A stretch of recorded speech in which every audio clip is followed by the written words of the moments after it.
Hello students, today we will going to study a new poem, A Tiger in the Zoo. The poem A Tiger in the Zoo has been composed by Leslie Norris. In this poem, the poet has beautifully described the contrast a tiger in the zoo and a tiger in the natural habitat. The poem moves from the zoo in the jungle and again moves back in the zoo. So let us read and learn that when and how it moves in the jungle from the zoo and again back to the zoo. तो बच्चों, आज हम एक नई poem पढ़ने जा रहे हैं. इस पोयम का नाम है a tiger in the zoo. इस पोयम को लिखने वाले हैं Leslie Norris.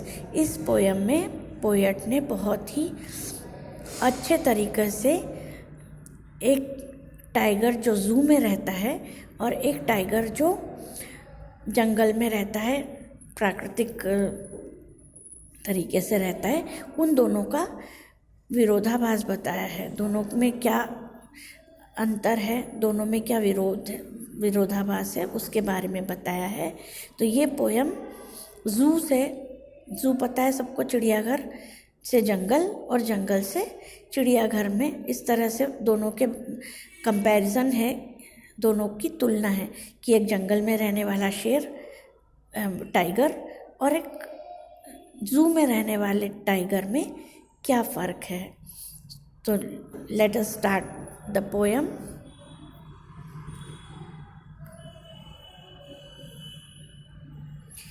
He stalks in his vivid strips the few steps of the cage on pads of velvet quiet in his quiet rage. यहाँ पर quiet rage का मतलब क्या हुआ? Quiet rage मतलब बिल्कुल अनएक्सप्रेस्ड जो गुस्सा है वो. विविड स्ट्रिप्स मतलब उसकी बॉडी पर, उसकी स्किन पर ब्राइट और अट्रैक्टिव लाइंस बनी हुई थी. वो लाइंस बहुत ही आकर्षक लगती हैं. स्टॉक्स मीन्स वो बिल्कुल एकदम शांति से, और गुस्सा जो कि उसको दिखाई नहीं देता है, इस तरह से वो आ रही है. और फ्यू स्टेप्स मतलब छोटे छोटे स्टेप्स लेकर. केज मतलब जो ज़ू का केज है, जो ज़ू का पिंजरा है. अब ही स्टॉक्स ओवर और stocks in his vivid strips मतलब जो टाइगर, जो ज़ू में रहने वाला टाइगर है, वो छोटे छोटे स्टेप्स से अनएक्सप्रेस्ड गुस्से में, मतलब वो गुस्सा उसका दिखाई नहीं देता है, ऐसे गुस्से में वो अपने केज में धीरे धीरे स्मॉल स्टेप्स में चल रहा है. और उसके जो बॉडी पर जो ब्राइट और अट्रैक्टिव लाइंस हैं उसकी स्किन पर, वो बहुत ही चमकती हुई दिखाई दे रही है. और वो अपने छोटे से केज में घूम फिर रहा है और उसके अंदर एक गुस्सा है. एक रेज मीन्स गुस्सा.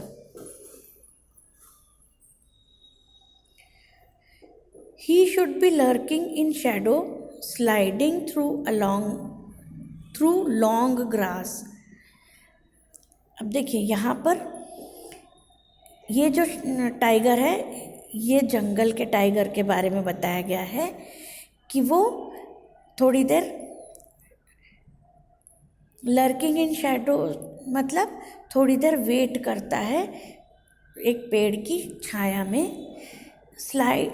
स्लाइडिंग थ्रू लॉन्ग ग्रास मतलब बहुत ही चुपचाप से, जो जंगल की ऊंची ऊंची लंबी लंबी घास है उसमें वो चुपचाप चलता है, secretly.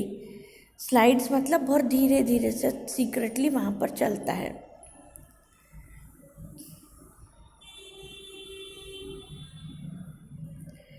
Near the water hole where plump deer pass.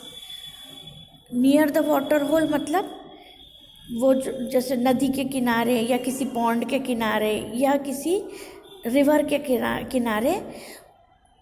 He is searching some food. Plump means he is searching fat deer, है ना. प्लम्प डियर मतलब बहुत मोटा सा डियर ढूंढ रहा है जो वहाँ से गुज़रता है। तो वो एक नदी के या एक तालाब के या किसी लेक के किनारे है जहाँ पर कि फैट डियर आते हैं जो कि उसका भोजन बनते हैं।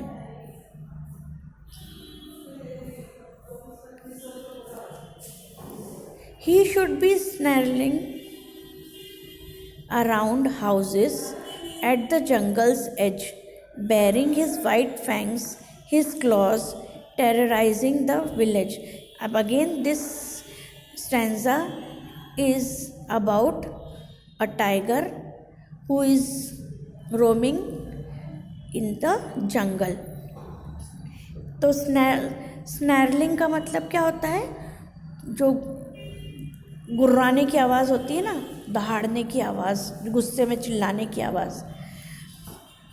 उसके बाद लिखा है वॉक्स अराउंड द हाउसेस, मतलब जो घर हैं विलेज में उनके आसपास वो चक्कर काटता है। एट जंगल्स एज, मतलब जो विलेज है उसके आसपास जो जंगल का किनारा है जहाँ पर जंगल ख़त्म होता है वहाँ पर वो चक्कर काटता रहता है और अपने फैंग्स, वाइट फैंग्स मतलब अपने शार्प सफ़ेद दांत दिखाता है। एंड क्लॉज टू टेर, एंड क्लॉज, अब उसके जो क्लॉज हैं, उसके जो पंजे हैं, टेरराइजिंग द विलेज, मतलब वो जो उसके पंजे हैं वो गांव के लोगों को डराने की कोशिश करते हैं। मतलब वो अपने वाइट दांत दिखाता है, दहाड़ता है और जंगल के एंड में जहाँ पर से विलेज शुरू होता है वहाँ पर खड़ा रहता है, घूमता रहता है और अपने सफ़ेद दांतों से, अपने तीखे सफ़ेद दांतों से और अपने पंजों से गांव के लोगों को डराने की कोशिश करता है। But he is locked in a concrete cell, his strength behind bars, stalking the length of the cage, ignoring visitors. अब again we have come to the place in the zoo where a tiger is in the concrete cell. Concrete cell मतलब a cage made up of stones. तब हम कहाँ पर आ गए हैं? हम आ गए हैं वापस से ज़ू में। अब किसको देखेंगे हम? ज़ू के टाइगर को। तो वो किस में कैद है? एक केज बना हुआ है स्टोन का, एक पिंजरा बना हुआ है स्टोन का। He is closed inside concrete cell, मतलब वो कहाँ पर लॉक किया हुआ है? एक स्टोन के बने हुए पिंजरे में वो लॉक किया है और अपनी स्ट्रेंथ दिखा रहा है। स्ट्रेंथ कैसे दिखा रहा है? अपनी स्ट्रेंथ दिखा रहा है एक लिमिटेड, मतलब अपनी वहीं पर उस केज के अंदर ही अपनी ताकत दिखाने की कोशिश कर रहा है। As he walks in the length of the cage, limited space है, लेंथ मतलब एक लिमिटेड स्पेस में वो चल रहा है। स्टॉक्स मतलब चलना। Stalking the length of his cage, ignoring visitors, तो एक छोटी सी जगह है जो केज, छोटा सा एक पिंजरा है, उसमें वो एक लिमिटेड स्पेस में इधर से उधर चल रहा है और जो विजिटर्स हैं, जो वहाँ के लोग हैं, है ना, जो उनकी देखभाल करते हैं, उनको इग्नोर कर रहा है, उनकी तरफ ध्यान नहीं दे रहा है, मतलब वो बहुत गुस्से में है। He hears the last voice at night, the patrolling cars, and stares with his brilliant eyes at the brilliant stars. अब अगेन हम कहाँ पर आ गए हैं? जंगल वाले शेर की तरफ। अब वो क्या देख रहा है? लास्ट वॉइस, जो मतलब लोग अपने अपने घरों में जा रहे हैं रात के समय, तो वो उनकी आखिरी आवाज़ें सुन रहा है। और फिर जो पुलिस है वो रात के समय जंगल के आसपास पेट्रोलिंग करती है, घूमती है, गश्त लगाती है, तो कार की आवाज़ें सुनाई दे रही है और उसकी जो ब्रिलियंट आइज़ हैं। अच्छा, यहाँ पर भी इसी के बारे में बताया गया है। किसके बारे में? जो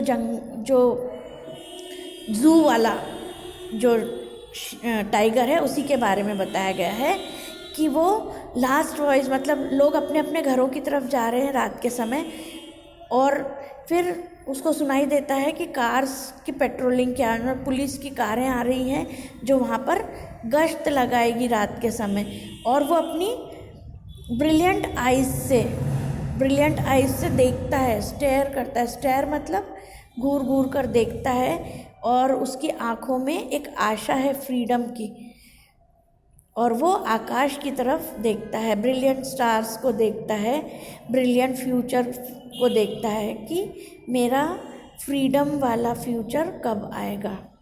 तो इस तरह से इस पोयम में एक टाइगर के बारे में बताया गया है, जो टाइगर पहले तो एक केज में है, और केज वाला जो टाइगर है वो बहुत ही गुस्से में है, पर वो गुस्सा एक्सप्रेस नहीं करता है।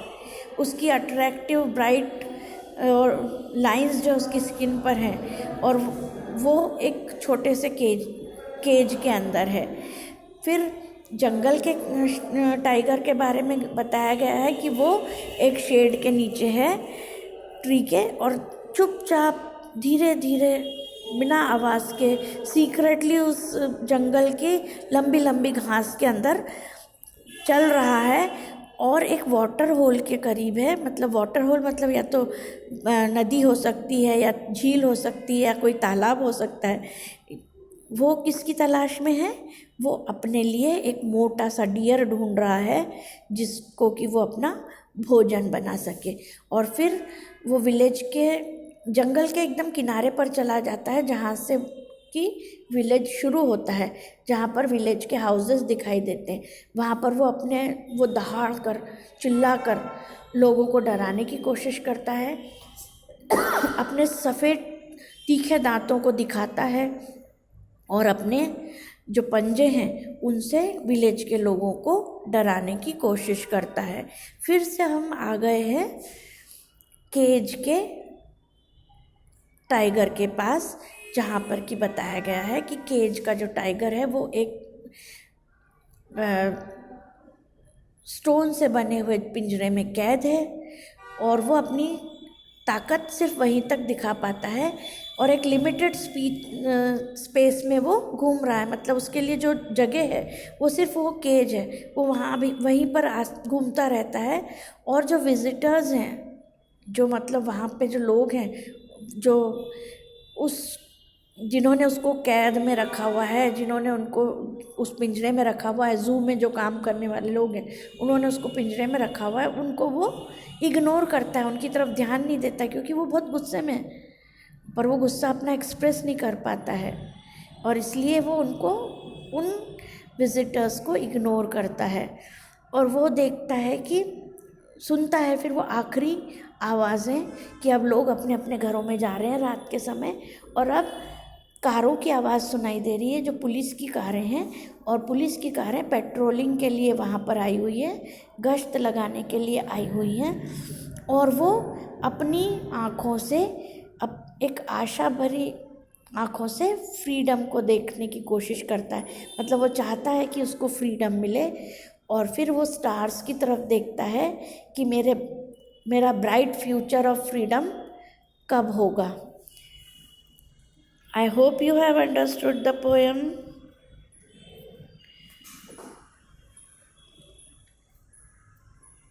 Thank you, children. Have a nice day.